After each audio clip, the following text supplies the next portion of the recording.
On this episode of Get Judged by Byron Browne. For every pregnancy, that doctor prescribed you acetaminophen, is that correct? Goodness knows I took my fair share of it. Feels like it requires a conversation with self-accountability. What exactly was your investment, Shannon? I invested $4,200. Even regardless of the criticism, it didn't dawn on you? Poor Shannon. Or not poor Shannon? No.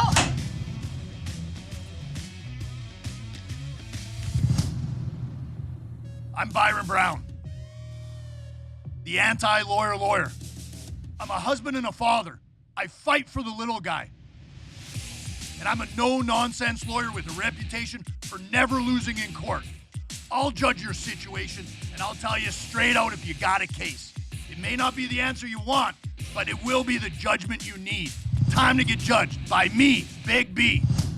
Hey everyone, this is Get Judged by Byron Browne, and I'm Byron Browne, and with me as always is Danya the Duchess, taking your calls as always. We got another great show lined up for you, so let's go. All right, this caller's question is something that I've actually thought about. I've wondered about it, and I know a lot of people at home are thinking the same thing and want your take on it. So Anne, you're on with our lawyer, Byron Browne. What's your question? Hi, Byron. I have a question about class actions. I'm not real sure what a class action is, and I think I need to join one, but I don't know if I should. And so that's my main reason, and I'm so excited to get to talk to you today. Well, thanks, Anne. So first of all, a class action is just when multiple people come together with a common claim against one party. So who do you believe you may have a claim against? I'm not sure, but I've been reading a lot of articles about taking Tylenol while you're pregnant leads to autism and ADD. And I've been seeing some advertisements for it too. And I'm a mom. My kids, I love them. They're great, but every one of them either has ADD or autism. And my doctor totally told me to do it, and I did. And goodness knows I took my fair share of it. And I don't know if that's why my kids are suffering now. Oh, I don't know. It's also upsetting to talk about. So I'm not sure if I want to jump into something that's going to bring up all of this and maybe make trouble. No, I understand where you're coming from. So you said you went to your doctor. Did you have the same doctor for all of your children? Yes. Okay. And then that doctor prescribed you acetaminophen? Yes. Okay. Yeah. For every pregnancy, that doctor prescribed you acetaminophen. Is that correct? That it is, yes. Okay. And how about the frequency, Anne? Were you taking it every day, twice a week? How would you describe the frequency? I probably did take it every day. What symptoms do you believe that your children have exhibited as a result of being diagnosed with autism or ADD? So they have a real hard time learning, and they have hyperactivity, and they can't focus and concentrate, and as a result, we have had to take them to specialized schools, special need programs. In the family history of either the father of your children or your own family, is there any history of autism or ADHD? No, that's not. And the reason why that's important is, first of all, is the lawyer that you speak to at some point about the class action is going to want to know if there's any history of it, because if there is a history of it, then the question you're going to be asked, and it's going to be the main argument that you're going to face, is how do you know that any one of your children wouldn't have been diagnosed with autism and or ADHD just based upon family history? There's a little downside to you joining a class action, and everything that you've told me kind of fits within that rubric of qualifying to join the class action on acetaminophen, but you're going to want to contact one of those lawyers. As the advertisements that you've referenced about those class actions, you want to call that number, because every class action has one lead law firm or lawyer assigned to it. And that firm will ask you a bunch of questions. They're going to ask you just what I ask you: frequency, dosage. They're going to want to have objective records to prove what you've said. So the fact that you went to the same doctor and that doctor diagnosed you on every one of your pregnancies to take acetaminophen, that is a record of your consumption of the acetaminophen, which is exactly what you need. And then you add that with the symptoms and the diagnoses that your children have received as a result of you consuming acetaminophen, then I think And again, you're still going to want to contact that lead lawyer, but I think you have a case. And like I said, there's little downside to joining these class actions. It's not going to consume a bunch of your time or money. You're going to likely have to do a phone call with a lawyer. Likely that lawyer is going to want you to give them some documentation. But after that documentation, then you likely don't have to do much until that law firm reaches out to you regarding the settlement, because these things usually settle before they go to trial. Good luck, Ann. And this is my final statement, Ann. Good luck. Have you ever joined one of those class actions, Donia? I did, actually. That's what I was really interested to find out what your take was on this. So when I was an intern years and years and years ago, not dating myself, I just turned 21. But when I was an intern, it was in a time when you didn't have to pay interns. And so I worked and I was making about $25 a day, which barely covered my commute to work. So a few years later, I ended up getting one of those little postcards or something in the mail to join a class action lawsuit to receive back pay for all the time that I did as an unpaid intern. And I ended up getting a check for like $4,000. So Ann, if you're listening to Byron, can't hurt. Well, and that's what I was just going to say, right? A lot of people don't have the means or maybe the time to hire a lawyer. So jumping on or piggybacking on a class action, just like you just said, right? My wife does the same thing. She'll get the notices in the mail about like a battery in a flashlight, and she'll do it. She might get the check in the mail, maybe $7.50, but she's happy she did it. Hey, $7 goes a long way. Hey, it's better than kicking the teeth.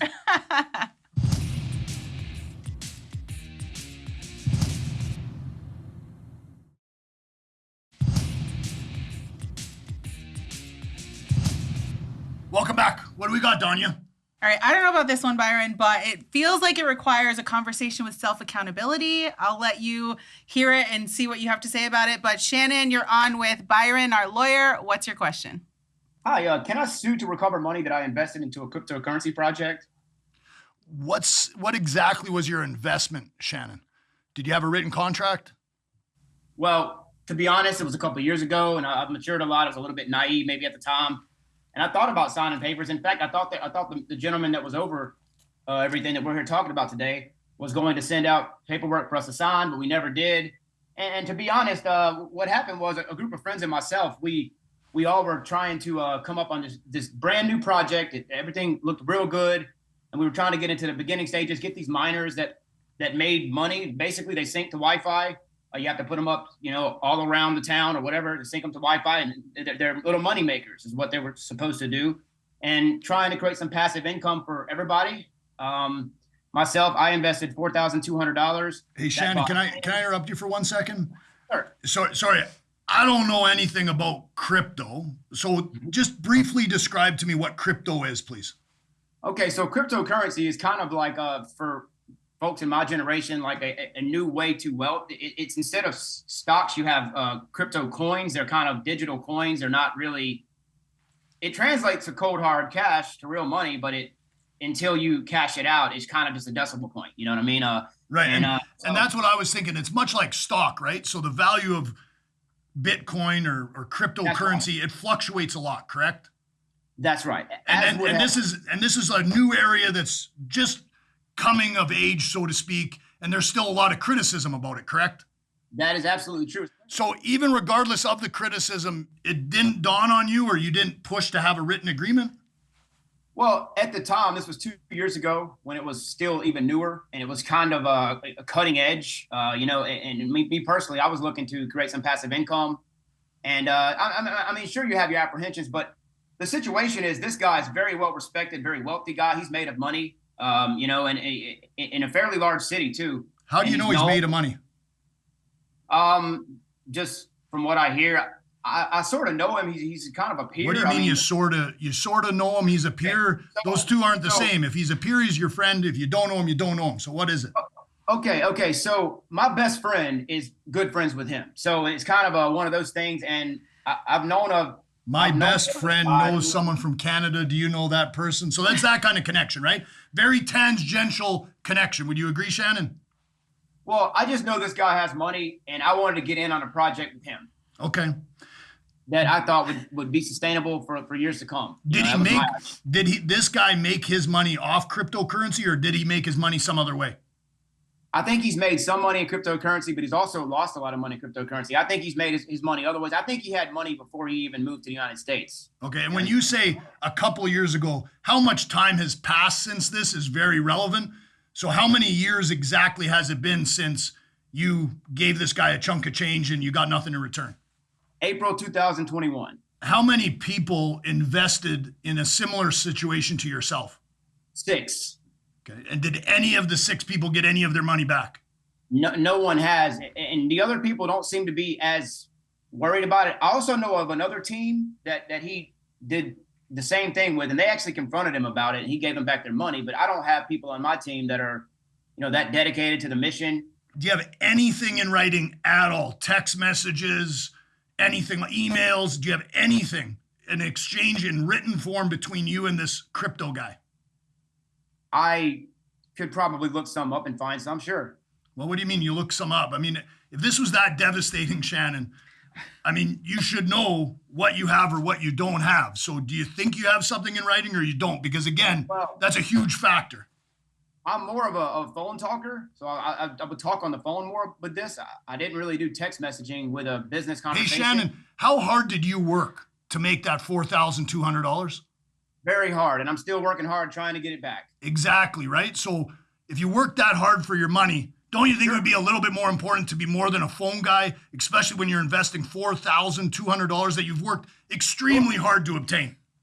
Absolutely. Like I've learned a lot from the situation. I just didn't think somebody was going to rob me. I've now realized that people aren't who they say they are, and I'm not so gullible anymore. Shannon, one more question. Do you have any proof that you took this money out of your bank account or underneath your mattress and handed it to this crypto guy? Yes, I do.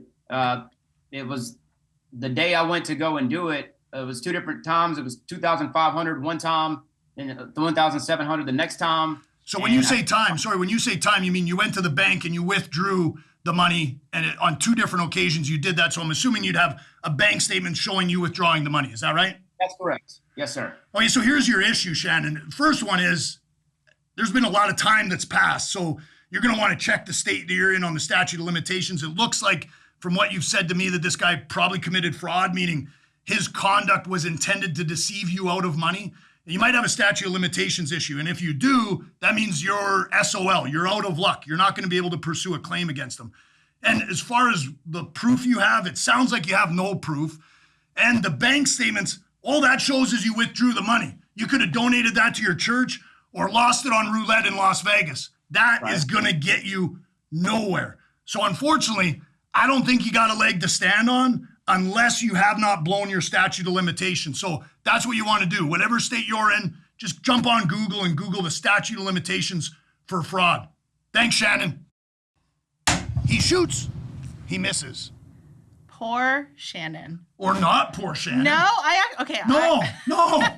Come on, man. You work hard for your money. I work hard for mine. If I'm going to hand over $4,200 to someone, you're telling me you're not going to do it in writing? Listen, I am totally with you, but I also feel like I kind of giggled to myself at the end when you were like, you should Google the statute of limitations. That was my first thought when he's like, yeah, this guy has money. Or no, I don't know. And maybe he lost it before he came to the United States. I'm like, first of all, where did he come from? Like, how do you know him? Did you Google him? Like, what are his stats? I want to know everything because to me, it sounds like he had good intention and trying to double his money with his friends and like do all of these great things and grow his wealth, but he shot and he missed. He shot a shot and he missed. Yeah. But that's one of the things that I always tell people. You don't know how many times I've received questions from people. And a lot of times, man, Google's a wonderful thing. I'm not telling you that you need to become a Google lawyer and do that for yourself and go to court. But as far as some of these preliminary issues, imagine if he just Googled, hey, business transaction or investment of money. What do I need to do that? You would have at least got something. Right. And I guarantee it would have told him to put it in writing. I totally agree with that. Also, crypto is a whole foreign field to me. I have no clue what it is, how it works.